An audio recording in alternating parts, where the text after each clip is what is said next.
நான் வந்து செபியில் ரிஜிஸ்டர் பண்ண பர்சன் கிடையாது. எந்த ஒரு ஷேரை வாங்குறதும் விற்கிறதும் உங்களோட சொந்த முடிவாக இருக்கணும். சிப் கம்பெனியெல்லாம் இப்போ நம்ம கன்சிடர் பண்ணலாம். அதாவது ஒரு 3 வருஷம் இல்லை 5 வருஷம் நான் ஹோல்ட் பண்ணணுன்னு நினைக்கிறேன். எந்த மாதிரி ப்ளூ சிப்பு கம்பெனியெல்லாம் இப்போ வாங்கினா நமக்கு கரெக்டாக இருக்கும் அப்படின்னு கேட்டிருக்காங்க. அதை பற்றி இந்த ஆடியோவில் நம்ம பார்க்கலாம். இப்போ இந்த 2025 ப்ளூ சிப் கம்பெனி ஓரளவுக்கு நல்லா பர்ஃபார்மன்ஸ் பண்ணுதுன்னா இந்த ரிலையன்ஸ் இண்டஸ்ட்ரி RIL அப்படின்னு சொல்லுவாங்கள்ல. இந்த ரிலையன்ஸ் இண்டஸ்ட்ரி வந்து அவங்க பல விதமான டிபார்ட்மெண்ட்டில் இருக்கிறாங்க. ஆயிலில் இருக்காங்க, டெலிகம்யூனிகேஷனில் இருக்காங்க, ரீட்டைலில் இருக்காங்க, க்ரீன் எனர்ஜியில் இருக்காங்க. அவங்க கால் வைக்காத இடமே கிடையாது. எந்த பிஸ்னஸுமே அவங்க கால் வைக்காமல் இல்லை. இப்போ கோலாவில் வந்திருக்காங்க. ஸோ ஒவ்வொன்றா டே பை டே அவங்களோட பிஸ்னஸை இன்க்ரீஸ் பண்ணிக்கிட்டே இருக்காங்க. ஸோ இது வந்து பையிங் ரேட்டிங் வந்து பல ஃபாரின் ப்ரோக்கரேஜெலாம் கொடுத்துருக்காங்க. இது வந்து இந்த மாதிரி ஷேர்ஸை நம்ம லாங் டேர்முக்கு நம்ம போர்ட்ஃபோலியோவில் ஹோல்டு பண்ணோம்னா போர்ட்ஃபோலியோ நல்லா ஸ்ட்ராங்காக இருக்கும். இப்போ இறங்குற மாதிரி இருந்தாலும் இதெல்லாம் லாங் டேர்முக்கு ஃபஸ்ட் கிளாஸாக இருக்கக்கூடியது. ஃபஸ்ட்டு அதில் ரிலையன்ஸ். ரெண்டாவது வந்து HDFC பேங்க்கு. HDFC பேங்க் வந்து இது வந்து மிகப்பெரிய ஒரு ப்ரைவேட் செக்டரு. பேங்க்லேயே பெரிய ஆள். அசட்ஸ் குவாலிட்டி இவங்ககிட்ட நல்லாயிருக்கும். கிராஷ் வரும்போதெல்லாம் இந்த HDFC பேங்க்கை நம்ம கன்சிடர் பண்ணலாம். இப்போ ரீசெண்டாக இவன் இந்த 850 900 வந்தான் HDFC பேங்க். அப்போல்லாம் நம்ம இதை அக்குமுலேஷன் பண்ணியிருக்கலாம். அதாவது இப்போ இருக்கிற கரண்ட் ஸ்டேஜ்லேயே நம்ம மினிமமாக ஒரு சம் ஷேர்ஸை வாங்கிக்கணும். எப்போல்லாம் இந்த மாதிரி 52 வீக் லோ வருது இல்லை கிராஷ் வருது அப்போல்லாம் போய் அக்குமுலேஷன் பண்ணிக்கணும். இந்த மாதிரி ப்ளூ சிப் கம்பெனியெல்லாம் HDFC பேங்க் கூட சூப்பரான பேங்க் தான். அடுத்தது ICICI பேங்க்கு. ICICI பேங்க்கில் அவன் கன்சிஸ்டண்ட்டாக அந்த க்ரோத் அவங்ககிட்ட எப்போவுமே இருக்கும். அவங்ககிட்ட எப்போவுமே இந்த ரிசல்ட்ஸ் எல்லாம் பக்காவாக ஸ்ட்ராங்காக இருக்கும். ஃபினான்ஷியல் பேக்ரவுண்டு, பேங்கிங் செக்டாரில் ஓவராலாக எப்போவுமே பாசிட்டிவில் ரிசல்ட்டு கொடுக்கக்கூடிய ஒரே பேங்க்னால் இந்த ICICI பேங்க் தான். இதுவும் நீண்ட காலத்துக்கு நம்ம போர்ட்ஃபோலியோவில் மெயின்டைன் பண்ணால் நல்ல க்ரோத்தபுளாகவும் பர்ஃபெக்டாகவும் ஒரு ஸ்ட்ராங்கான க்ரோத்தும் நல்ல ஒரு ஸ்ட்ராங்கான போர்ட்ஃபோலியோவும் இந்த ICICI பேங்க் வச்சுருக்கவங்க போர்ட்ஃபோலியோ இருக்கும், எப்போவுமே இருக்கும். அடுத்தது IT செக்டார் TCS. ப்ரைவேட்லேயே இந்தியாவிலே மிகப்பெரிய ஐடி கம்பெனினா இவன் ITC மட்டும்தான். இவன் வந்து ரெவென்யூ எல்லாம் டாலரில் சம்பாதிக்கிறான். ஸோ டாலர்னும் போது அந்த ரெவென்யூ எல்லாம் ஸ்டேபிலிட்டி கண்டிப்பாக நிலையாக இருக்கும். இவங்கிட்ட வந்து டிவிடெண்ட் சூப்பராக இருக்கும். முக்கால்வாசி பேர் பெரிய பெரிய இன்வெஸ்டர்ஸ் எல்லாமே கண்டிப்பாக இந்த TCSஐ வச்சு இல்லாமல் இருக்க மாட்டாங்க.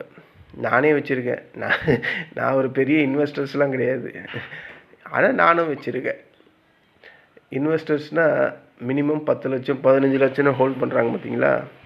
அவங்க ரீட்டைலர்ஸ் வந்து ஒரு ஷேர் 2 ஷேர் 3 ஷேர்னு அப்படியே கொஞ்சம் கொஞ்சமாக அக்குமுலேஷன் பண்ணுறாங்கல்ல. அவங்களோட மைண்ட்லலாம் வரக்கூடிய ஒரு ஷேர்னால் இந்த TCS.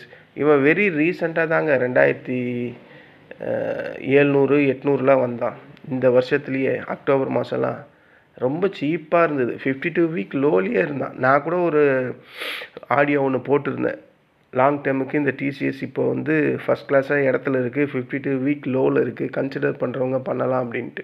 நான் அங்கே தான் எடுத்தேன். இதை ரொம்பலாம் எடுக்கல, ஒரு 10 ஷேர் தான் வாங்கினேன். இப்போ அது 3100 ரூபாய்க்கு மேலே இருக்குது. ஸோ இந்த மாதிரி ப்ளூ சிப்ஸு எப்போல்லாம் கிராஷ் வருதோ, எப்போல்லாம் 52 வீக் லோ வருதோ கண்டிப்பாக நம்ம வாங்கி போடலாம் தைரியமாக. ஏன்னா இண்டெக்ஸை விடுங்க, இண்டெக்ஸ் ஏறல, அது ரெண்டாவது இண்டெக்ஸ் எப்படி கீழே இறங்கலாம், ஒரு நாள் அது மேலே தான் போக போகுது. ஆனால் இந்த மாதிரி ப்ளூ சிப் கம்பெனி கிராஷஸ் வரும்போது இல்லை Q2 ரிசல்ட்டில் கீழே இறங்கும் போது ஃபாஸ்ட்டாக ரெக்கவரி பண்ணக்கூடிய ஸ்டாக்ஸ் இதெல்லாம். 2780 என்னமோ நான் பார்த்தேன், அக்டோபர் மாதமோ செப்டம்பர் மாதமோ.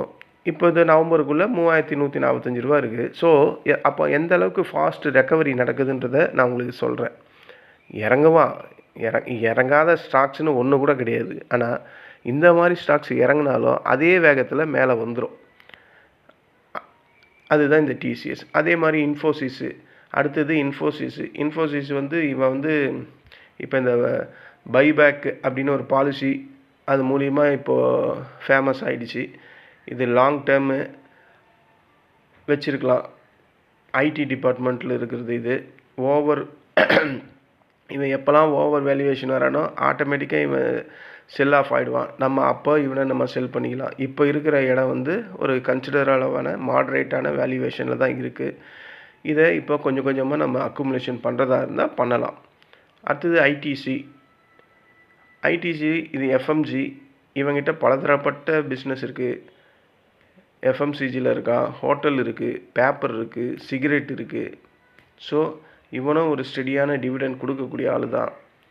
பட் இவங்கிட்ட அந்த மொமெண்டம் வந்து இந்த ப்ரைஸ் ஹைக்கு, வேகமாக போகிறது, வேகமாக இறங்குறதெல்லாம் நடக்கவே நடக்காது. அவன் ஒரு ரேஞ்சுக்குள்ளே போயிட்டானா அந்த ரேஞ்சை கன்சாலிடேஷன் பண்ணிக்கிட்டே தான் இருப்பான் பல வருஷத்துக்கு. அதுக்கப்புறம் தான் திடீர்னு ஒரு அப்சைட் மூமெண்ட் காட்டுவான், இல்லைன்னா ஒரு டவுன் சைட் மூமெண்ட் காட்டுவான். அதாவது எனக்கு என்னுடைய கேபிட்டல் வாஷ் அவுட்டும் ஆகக்கூடாது, பெரிய லெவலில் லாஸும் ஆகக்கூடாது. மினிமமாக இந்த பேங்க்கில் கொடுக்குற எஃப்டி மாதிரி கொஞ்சம் கொஞ்சமாக வருஷத்துக்கு ஏறணும் அப்படின்னு நினைக்கிறவங்க இந்த மாதிரி இந்த ஐடிசியை சூஸ் பண்ணலாம். ஏன்னா இதில் ரிஸ்க் அந்தளவுக்குலாம் இருக்காது. இவன் இறங்குறது அந்தளவுக்கு வேகமாக இறங்க மாட்டான். எனக்கு தெரிஞ்சு இந்த ஐடிசி ஒரு 400 ரூபாய்க்கும் 415 ரூபாய்க்கும் பல வருஷமாக ட்ரேட் ஆகிட்டுருக்கு.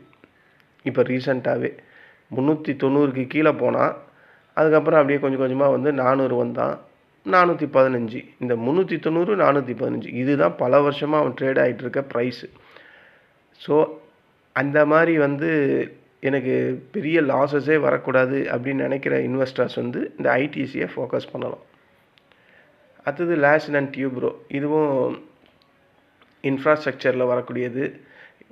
நம்ம இந்தியாவிலேயே இன்ஃப்ராஸ்ட்ரக்சரில் கிங்கு யாரானா இவன் தான், லார்சன் அண்ட் டியூப்ரோ, எல்என்டி. இவன் கவர்மெண்ட் இன்ஃப்ராஸ்பெண்டிங் அண்டு பல ப்ரைவேட் இன்ஃப்ராஸ்ட்ரக்சர்லாம் எடுத்து பண்ணக்கூடிய ஆள். நீங்கள் ஏதாவது ஒன்று இந்தியாவோட டெவலப்மெண்ட்டில் இன்ஃப்ராஸ்ட்ரக்சரில் வருதுன்னா அதில் முதல் ஆளாக இருக்கிறவன் இந்த எல்என்டி தான் இருப்பான். இவனோட க்ரோத் எப்போவுமே பாசிட்டிவாக தான் இருக்கும். ஏன்னா இன்ஃப்ராஸ்ட்ரக்சர் இல்லைன்னா ஒரு நாட்டில் வளர்ச்சி எப்படி இருக்கும்? அப்போது இவன் அதில் முதல் ஆளாக இருக்கிறான். அதனால் இவனை நம்ம ஃபோக்கஸ் பண்ணலாம். லாங் டேர்முக்கு மினிமம் 3லேருந்து 5 வருஷமாவது நம்ம இதை ஹோல்ட் பண்ணணும். இப்போ நான் சொன்ன இந்த 7 ஸ்டாக்ஸுமே லாங் டேர்முக்கு ஃபஸ்ட் கிளாஸாக இருக்கும். இப்போ கரண்ட் ப்ரைஸில் இருக்கிறதையே நம்ம கன்சிடர் பண்ணுற மாதிரி இருந்தால் வாங்கிக்கலாம். ஆனால் அதை கொஞ்சம் கொஞ்சமாக தான் வாங்கணும். இப்போ இந்த ஸ்டேஜில் இருக்குது, ரிலையன்ஸ் இருக்குது, ஹெச்டிஎஃப்சி இருக்குது, ஐசிசி பேங்க் இருக்குது, லார்சன் டியூப்ரோ இருக்குது, ஐடிசி இருக்குது, நம்ம டிசிஎஸ் இருக்குது, அப்புறம் இன்ஃபோசிஸ் இருக்குது. இந்த ஷேர் இப்போ இருக்கிற ப்ரைஸ்லேயே நம்ம கன்சிடர் பண்ணலாம். ஆனால் இறங்க கொஞ்சம் கொஞ்சமாக நம்ம வாங்கணும். அதுதான் அதில் இருக்கக்கூடிய மிகப்பெரிய ஒரு உண்மை. இப்படி வாங்கினா தான், அக்குமுலேஷன் பண்ணால் தான் நம்மளோட ஸ்டாக்ஸ் வந்து இப்போ ஒரு வேளை கீழே போயிடுது. நீங்கள் ஒரு 500 ஷேர் வாங்குறீங்க, சடார்னு கீழே போயிடுறான். அப்போ டோட்டலாக உங்களுக்கு அங்கேயே லாஸ் ஆகிடுமா? இதையே அந்த இடத்துல ஒரு 10, ஒரு 15 அந்த மாதிரி ஷேர் வாங்கினா இப்போ நான் சொன்ன மாதிரி ஒரு 500 பாயிண்ட்டு கீழே இறங்குதுன்னா அங்கே போய் கொஞ்சம் வாங்குகிற அளவுக்கு நம்மக்கிட்ட கெப்பாசிட்டி வேணும். அதாவது ஃபினான்ஸ் பேக்ரவுண்டு வேணும். ஃபினான்ஸ் பேக்ரவுண்டு இல்லைன்னா கொஞ்சம் கொஞ்சமாக தான் வாங்க பழகிக்கணும். கொஞ்சம் கொஞ்சமாக வாங்கி பழகிறது தான் லாஸஸ் வந்தாலும் அதை வந்து நம்ம தாங்கக்கூடிய சக்தி இருக்கும். 200 ஷேர் வாங்குகிற இடத்துல ஒரு 10-15 ஷேர் வாங்கணும். 1000 ஷேர் வாங்குகிற இடத்துல பெரிய பெரிய ஆளுங்கள்லாம் அவங்கெல்லாம் ஒரு 50-60 ஷேர் வாங்கணும். இந்த மாதிரி வாங்கினா மட்டும்தான் லாஸஸ் வந்து வரும்போது நம்மளால் அதை தாங்கிக்க முடியும். அதிகப்படியான லாஸஸ் வந்ததுன்னா நம்ம மனசு என்ன ஆகும்னா அதை செல் பண்ணிட்டு வேறு ஏதாவது வாங்கலாம் அப்படின்னு தான் தோணும். அதனால் மொத்தமாக வாங்காமல் கொஞ்சம் கொஞ்சமாக வாங்கிறது தான் பெஸ்ட்டாக இருக்கும். நான் சொன்ன இந்த ஸ்டாக்ஸ் எல்லாத்துலேயுமே ஃபோக்கஸ் பண்ணுங்கள். சப்போஸ் நம்மக்கிட்ட ஒரு 1,00,000 ரூபா இருக்குது. இதை எப்படி நம்ம செக்ரிகேட் பண்ணி ஒவ்வொரு ப்ளூ சிப்லேயும் நம்ம இன்வெஸ்ட்மெண்ட் பண்ணலாம் அப்படின்றத அவங்க கேட்டிருக்காங்க செப்பரேட்டாக. நான் அதையும் சொல்கிறேன். இது என்னுடைய தாட்ஸ் மட்டும்தான். உங்களுக்கு அதில் என்ன மாற்றம் பண்ணணுமோ அதுக்கேற்ற மாதிரி நீங்கள் மாற்றிக்கலாம். இப்போ 1,00,000 ரூபாய் என்கிட்ட இருக்குது. இதை ஒரு 4 வீக்குக்கு நான் பிளான் பண்ணுறேன் அப்படின்னா, ஃபஸ்ட்டு வீக் வந்து இந்த ப்ளூ சிப் கம்பெனியில் எதை வாங்கணும்னா, ஃபஸ்ட்டு வீக்கில் 25% தான் அதை ஒதுக்கணும். ₹1,00,000 25%ன்றது ₹25,000. அப்போது ஃபஸ்ட்டு ஹெச்டிஎஃப்சியில் ஒரு ₹7,000 வாங்கணும். ரெண்டாவது ரிலையன்ஸில் ஒரு ₹5,000 ஷேர் வாங்கிக்கணும். அப்புறம் இன்ஃபோசிஸில் ஒரு ₹5,000 ஷேர் வாங்கிக்கணும். அப்புறம் ஐடிசியில் ஒரு 4,000, எல்என்டியில் ஒரு 4,000. இது ஃபஸ்ட்டு என்ட்ரி. நம்ம எங்கே வேணால் எடுத்துக்கலாம். ஓகேங்களா?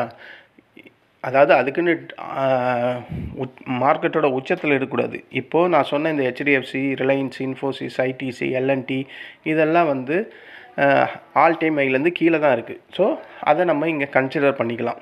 இந்த இப்போ நான் சொன்ன ப்ரைஸுக்கு எவ்வளோ ஷேர் வருமோ அவ்வளோ ஷேரை வாங்கிக்கலாம். இந்த இடத்தையும் நம்ம கன்சிடர் பண்ணிக்கலாம். இங்கே இருந்து மார்க்கெட் ஃபர்தராக கீழே இறங்குது அப்படின்ற பட்சத்தில் ரெண்டாவது வீக்கு அகைன் ஒரு 25% வந்து ஒதுக்கணும். அடுத்த ஒரு 25,000. அதில் ஐசிசி பேங்க் ஒரு ₹7,000 வாங்கிக்கணும். டிசிஎஸ் ஒரு ₹6,000 வாங்கிக்கணும். ரிலையன்ஸ் ஒரு ₹6,000 வாங்கிக்கணும். ஐடிசி ஒரு ₹3,000 வாங்கிக்கணும். எல்என்டி ஒரு ₹3,000 வாங்கிக்கணும். இது மாதிரி ரெண்டாவது வீக்கு நம்ம அக்குமுலேஷன் பண்ணணும். அதாவது கரெக்ஷன் கீழே இறங்குனதுக்கு அப்புறம் சொல்கிறேன். மேலே போச்சுன்னா நமக்கு தேவையில்லை. கரெக்ஷன் ஃபர்தராக அது கீழே இறங்குது அப்படின்னும் போது நம்ம ரெண்டாவது டைம் செகண்ட் வீக்கில் அக்குமுலேஷன் பண்ண ஸ்டார்ட் பண்ணணும். அடுத்தது மறுபடியும் கரெக்ஷன் ஆகுது, மார்க்கெட் வந்து ஃபர்தராக கீழே தான் வருது அப்படின்னா அடுத்த 25% வந்து நம்ம இங்கே அக்குமுலேஷன் பண்ணணும். அதாவது அடுத்த 25,000. அதில் ஹெச்டிஎஃப்சி வந்து ஒரு ₹6,000 வாங்கிக்கணும். இன்ஃபோசிஸ் ஒரு ₹6,000 வாங்கிக்கணும். டிசிஎஸும் ஒரு ₹5,000 வாங்கிக்கணும். ரிலையன்ஸு ஒரு ₹5,000 ஷேர் வாங்கிக்கணும். ஐசிசியும் ஒரு ₹3,000 வாங்கிக்கணும். இப்படி 3 வீக் நம்ம கண்டினியூஸாக மார்க்கெட் இறங்கும் போது அக்குமுலேஷன் பண்ணும் போது ஒரு ஆவரேஜ் ப்ரைஸ் நமக்கு கிடைக்கும். அப்போது மார்க்கெட் ஃபர்தராக அங்கேருந்து ஒரு ஜம்ப் ஆகுது, மேலே அப் ட்ரெண்ட் ஆகுதுன்னா நமக்கு ஆவரேஜ் ப்ரைஸுக்கு கிட்ட வரும்போதே நமக்கு ப்ராஃபிட் ஜென்ரேட் ஆகிடும். அதை தாண்டி போயிடுச்சுன்னா நல்ல ப்ராஃபிட் கிடைக்கும். இல்லை ரொம்ப லாஸில் இருந்ததுன்னா அப்போ நம்ம ஆவரேஜ் ப்ரைஸுக்கு கிட்ட வரும்போதே மார்க்கெட் வந்து நோ லாஸ் நோ கெயினில் வந்துடும். ஸோ இதனால தான் ரொம்ப பேர் என்ன சொல்லுவாங்கன்னா, கொஞ்சம் கொஞ்சமாக ஷேரை பிரித்து வாங்கிக்கணும் அப்படின்னு சொல்கிற ரீசனே இது தான். நீங்கள் பெரிய பெரிய செபியில் ரிஜிஸ்டர் பண்ணவங்க கூட இப்படி தான் சொல்லுவாங்க. இப்படி தான் பண்ண சொல்லுவாங்க எல்லாருமே. அது செபியில் ரிஜிஸ்டர் பண்ணியிருக்கணும், இல்லை பண்ணாதவங்க யாராக இருந்தாலுமே இந்த மெத்தடில் தான் சொல்லுவாங்க. ஷேர்ஸை அக்குமுலேஷன் பண்ணுற ப்ராசஸ் இப்படி தான். மீதி ₹75,000 நம்ம பர்ச்சேஸ் பண்ணிட்டோம். மீதி ஒரு ₹25,000 இருக்குது. அந்த ₹25,000 எப்படி நம்ம அக்குமுலேஷன் பண்ணணும்னா, அகைன் மார்க்கெட்டில் கரெக்ஷன் வருது, 52 வீக் லோவே போயிடுறான். நம்ம வாங்கின எல்லா ப்ளூ சிப்புமே, இந்த 7 ப்ளூ சிப் கம்பெனியுமே 22 வீக் லோவும் கீழே போயிட்டு வரான்னா மறுபடியும் அங்கே போய் ஐசிஐசி பேங்க்கில் ஒரு ₹5,000 இன்வெஸ்ட்மெண்ட் பண்ணணும். ஹெச்டிஎஃப்சியில் ஒரு ₹4,000 பண்ணணும். டிசிஎஸில் ஒரு ₹4,000 பண்ணணும். இன்ஃபோசிஸில் ஒரு ₹4,000 பண்ணணும். ஐடிசியில் ஒரு ₹4,000 வாங்கிக்கணும். எல்என்டியில் ஒரு ₹4,000 வாங்கிக்கணும். ஸோ டோட்டலாகவே ₹1,00,000 இன்வெஸ்ட்மெண்ட்டு ப்ளூ சிப்பில் இப்படி தான் 4 வீக்காக பிரித்து அந்தந்த வீக்குக்கு ஒரு வீக்குக்கும் 25,000 25,000 25,000 25,000 நம்ம வாங்கிக்கணும். இதில் என்ன ஒன்றுன்னா, மார்க்கெட் வாரம் இறங்குமான்னு கேட்டால் அது நடக்காது. ஸோ அப்போ வாரன்றதை மார்க்கெட் எப்போ இறங்குதோ நம்ம அதுக்கேற்ற மாதிரி அந்த மணியில் அந்த ஷேர்ஸை வாங்கணும். 4 வாரமே கண்டினியூஸாக இறங்குமான்னா அப்படியெல்லாம் இறங்கிறதுக்கு வாய்ப்பு இல்லை. அதனால தான் எப்பப்போலாம் இறங்குதோ அப்பப்போலாம் அந்த 25% நான் சொன்ன அமௌண்ட்டை நம்ம அதில் ப்ளூ சிப் கம்பெனியில் இன்வெஸ்ட்மெண்ட் பண்ணணும். இப்படி பண்ணால் கண்டிப்பாக இன்வெஸ்ட்மெண்ட் டைப்பில் நம்ம கண்டிப்பாக லாபத்தை பிடிக்க முடியும். ஏன்னா நம்ம லாங் டேர்ம் அப்படின்னு சொல்லும் போது மினிமம் 3லேருந்து 5 வருஷமாவது வச்சுருக்கணும். ஏன்னா இந்த மாதிரி ப்ளூ சிப் கம்பெனியெல்லாம் சடார்னு கிராஷ் வந்தால் கூட சடார்னு மேலே ஏறி போகிற பொட்டென்ஷியல் இவங்களுக்கு மட்டும்தான் இருக்கும். ரிலையன்ஸ் எவ்வளோ கீழே இருந்தது, ஹெச்டிஎஃப்சி எவ்வளோ கீழே இருந்தது, டிசிஎஸ் எவ்வளோ கீழே இருந்தான், இன்ஃபோசிஸ் எவ்வளோ கீழே இருந்தது, எல்என்டி எவ்வளோ டவுனில் இருந்தான், ஐடிசி எவ்வளோ கீழே இருந்தான். இப்போ எல்லாமே போய் பாருங்கள், இந்த ப்ரைஸ் ரேஞ்ச் எல்லாம் மினிமம் ₹200-300. ஐடிசி மட்டும்தான் கீழே இருப்பான், மற்றவன் எல்லாமே ₹200-300 ஏறி தான் இருப்பான். ஏன்னா இந்த 200-300 ஏற்றம்லாம் ஐடிசியில் நடக்கவே நடக்காது. அவன் அதிகபட்சமாக ஒரு 10லேருந்து 15 பாயிண்ட்டுக்குள்ளே தான் ஆடிக்கிட்டு இருப்பான். அவனுக்குன்னு ஒரு கன்சாலிடேஷன் பீரியடு, ஒரு லாங் பீரியட் இருக்கும். அந்த லாங் பீரியடு முடிஞ்சதுக்கப்புறம் தான் அவன் ஒரு 150 100ன்னு ஏறுவான். அது வரையும் உங்களுக்கு பெரிய லெவலில் லாஸும் வராது, பெரிய ப்ராஃபிட்டும் வராது இந்த ஐடிசியில் மட்டும்.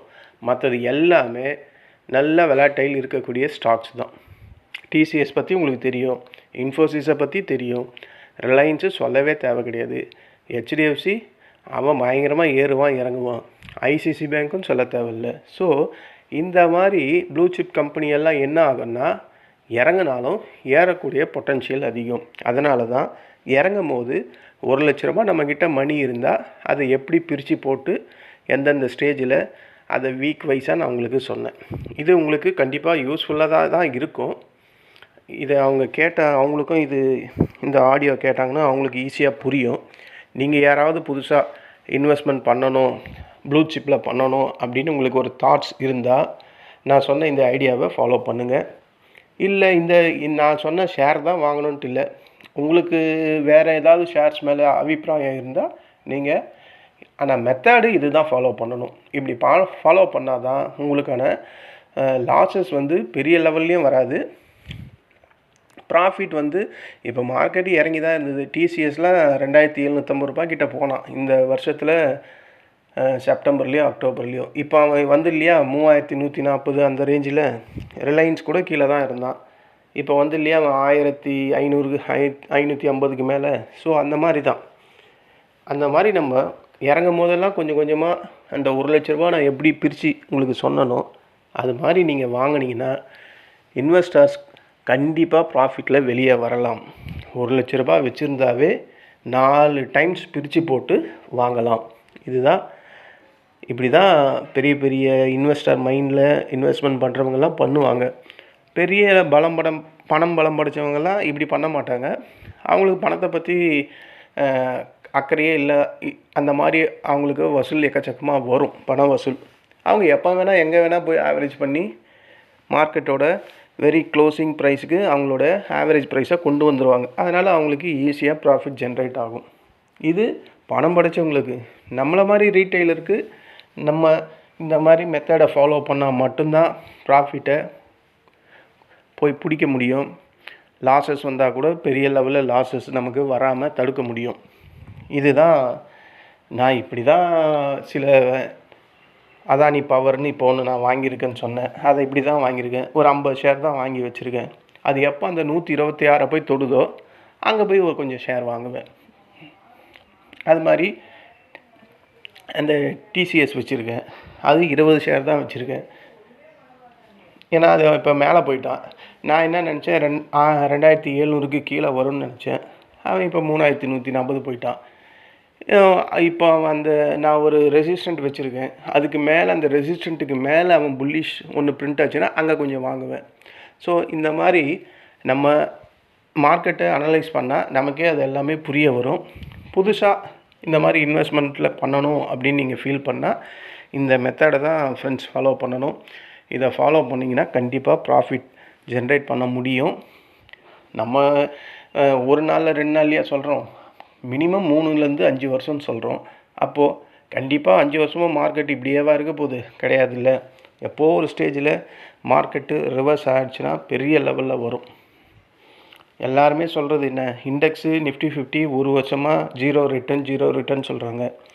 அது எப்போல்லாம் ஒரு 1 இயரில் 0 ரிட்டர்ன் கொடுக்குதோ அதுக்கு அடுத்த வருஷம் டபுளாக கொடுக்குது.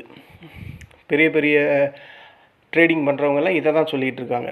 அப்போது இந்த 2025 0% அப்படி ப்ராஃபிட்டே கொடுக்கல அப்படின்னா கண்டிப்பாக 26 டிசம்பர் 2க்குள்ளே ஒரு பெரிய ப்ராஃபிட் கொடுக்க போகுதுன்னு தான் அதுக்கு அர்த்தம். இப்படி தான் ஹிஸ்ட்ரி இருக்குது. இப்போது ஒரு நிஃப்டி 50 இண்டெக்ஸ் ஏறும் போது அதை சார்ந்து இருக்கிற எல்லா ஈக்விட்டி ஷேர்ஸும் டெஃபினட்டாக மேலே தான் போகுது. ப்ராடர் மார்க்கெட்டே இன்க்ரீஸ் ஆகும்போது அதில் இருக்கிற ஒவ்வொரு ஈக்விட்டி ஷேர்ஸும் ஏற தான் போகுது. நம்ம எடுக்கிறது ஏதோ இலப்ப ஷேர்ஸ் கிடையாது, எல்லாமே ப்ளூ சிப் கம்பெனி. நான் சொன்ன 7மே. அப்போது அதோட பொட்டன்ஷியல் எப்படி இருக்கும்? இண்டெக்ஸ் ஏறும் போது இண்டெக்ஸில் மெயினாக இருக்கிற இந்த 7மே ப்ளூ சிப் கம்பெனி தான் நான் சொன்னது. நிஃப்டி 50லேயும் இருக்குது, சென்செக்ஸ்லேயும் இருக்குது, நிஃப்டி நெக்ஸ்ட் 50லேயும் இருக்குது. ஸோ எல்லாத்துலேயுமே இருக்குது. அப்படி இருக்கும்போது ஏறும்போது அப்போது ஈக்விட்டி இருக்க ஷேர்ஸ் கூட மேலே தான் போகும். இப்படி தான் பல பேர் ப்ராஃபிட் ஜென்ரேட் பண்ணுறாங்க. இப்படி தான் நம்மளும் ஜென்ரேட் பண்ணணும். இந்த மெத்தடை ஃபாலோ பண்ணுங்கள். கண்டிப்பாக வெற்றி வாய்ப்பு அதிகமாக கிடைக்கிறதுக்கான வாய்ப்புகள் தான் அதிகம். நன்றி ஃப்ரெண்ட்ஸ். இந்த ஆடியோ உங்களுக்கு பிடிச்சிருந்தா என்னுடைய சேனலை சப்ஸ்கிரைப் பண்ணுங்கள். உங்கள் ஃப்ரெண்ட்ஸ் அண்ட் ரிலேட்டிவ்ஸ்க்கு ஃபார்வர்ட் பண்ணி அவங்களையும் சப்ஸ்கிரைப் பண்ண சொல்லுங்கள். வேறு ஒரு நல்ல விவாதத்தில் நம்ம மீண்டும் சந்திக்கலாம். நன்றி, வணக்கம்.